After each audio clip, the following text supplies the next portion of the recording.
రామ రామ రామ రామ రామ రామ రామ రామ రామ. హనుమంతుడు నిత్యం ఒక పవిత్రమైన అరణ్యంలో సంచరిస్తూ ఉంటాడని తులసీదాసు గారు ఒక కవిత్వంలో చెప్పారు. అయితే ఆ పవిత్రమైన అరణ్యంలో తేజోమయమై కాంతి వెలుగుతూ ఉంటుంది. అంతేకాదు ఆయన భక్తి ధారగా కళ్ళ వెంట కారుస్తూ ఆ ఆనందంలో తెలియాడుతూ ఉంటాడు. అటువంటి ఆ పవిత్రమైన అరణ్యము ఏంటో తెలుసా? అది శ్రీరాముడి కళ్యాణ గుణాలు అనే అరణ్యం. శ్రీరాముడు గుణాలలో నిత్యం సంచరిస్తూ ఉంటాడు హనుమంతుడు.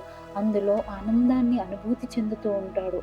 అటువంటి ఆ ఆనందమైన అరణ్యంలోకి మనము కూడా హనుమంతుడితో పాటు ప్రవేశిద్దాం.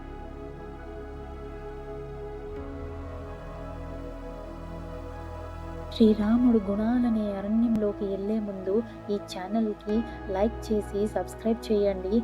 జై శ్రీరామ్ అని కమెంట్ చేయండి. చేసేసారా? అయితే పదండి వీడియోలోకి వెళ్ళిపోతాం. ఆ గుణాల అరణ్యంలో అందరూ సమానమే. రాముడికి అందరూ సమానమే. వానరుడైనా, రాక్షస విభూషణుడైనా, రాజు అయినా, ఆ కబంధుడు అయినా, లేదా జటాయువు పక్షి అయినా, ఏ జాతి కులము భేదము అని లేకుండా అందరినీ సమముగా భావించాడు రాముడు. సుగుణాలలో మొదటి గుణమిది. వీరులలో సాటి లేనివాడు అతడు. గడియలో 14,000 రాక్షసులను ఖరదూషలను సంహరించేశాడు. 10 తలల రావణాసుడిని సంహరించాడు. మహావీరుడే శ్రీరాముడు. ధర్మదేవుడే రాముడు.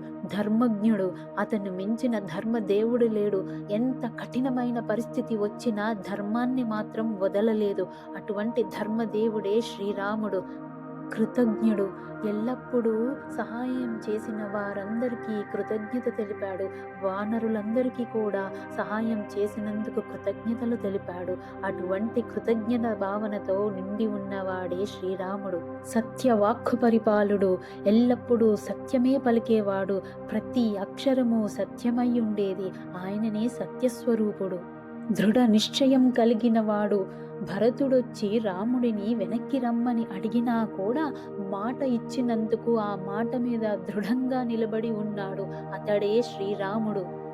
ఆకర్షణీయుడు. అతని గుణాలు అనే సద్గుణాలతో అందరినీ ఆకర్షించి సమ్మోహించపరిచేవాడు.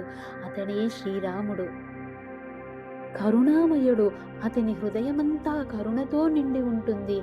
జటాయువు పక్షి అతనికి సేవ చేస్తూ చనిపోయినప్పుడు ఆ జటాయువు కోసం అశ్రుతర్పణ చేశాడు. వెక్కి వెక్కి ఏడ్చాడు. వంటి కరుణ నిండిన హృదయుడే శ్రీరాముడు. సమర్థుడు. ఏదైనా సాధించగల సమర్థుడే శ్రీరాముడు. శివధనస్సు విరిచి సీతను పరిణయమాడాడు. ప్రియదర్శనుడు. ఆజానబాహుడు. అరవిందలోచనుడు. మనస్సు అతని దర్శిస్తే పక్కకి జరగదు. అటువంటి ప్రియదర్శనుడే శ్రీరాముడు. విద్వానుడు. అస్త్ర విద్యలు శాస్త్ర విద్యలు కూడా తెలిసినవాడు. జ్ఞాన పండితుడై ఉన్నవాడు శ్రీరాముడు. ఆత్మవానుడు. పరమాత్మ స్వరూపుడే శ్రీరాముడు.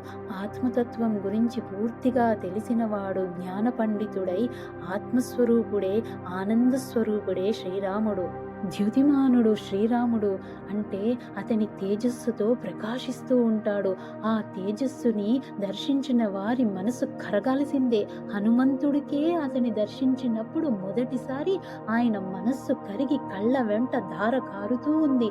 అటువంటి ద్యుతిమానుడే శ్రీరాముడు.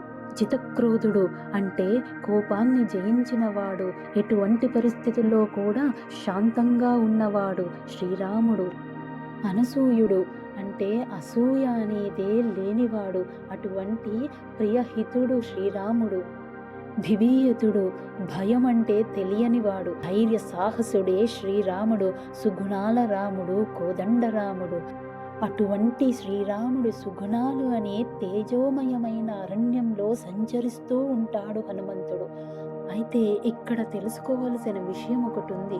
హనుమంతుడంటే మనస్సు అన్నమాట. మన మనస్సు ఎప్పుడైతే ఆ దైవ గుణాల మీద, దైవత్వం మీద సంచరిస్తూ ఉంటుందో అప్పుడు మన మనస్సు పరిపక్వం చెంది ఆ మనస్సులో సత్య సంకల్పాలు కలుగుతాయి. ఆ సత్య సంకల్పాలు కలిగినప్పుడు మన కోరికలన్నీ తప్పక నెరవేరుతాయి. అందుకే మన మనస్సుని ఎప్పుడూ ఆ ఆత్మతత్వంలో, ఆ పరమాత్మ స్వరూపంలో నిలిచిపెట్టి దాన్ని పరిపక్వం చెంది శాంతిగా నిలపాలి. అటువంటి మనస్సు మనందరికీ కలగాలని ఆ శ్రీరామచంద్ర ప్రభువుని కోరుకుంటూ, ఆ రామ భక్తుడిని ఆశీర్వదించమని కోరుకుంటూ, జై శ్రీరామ్, జై హనుమాన్.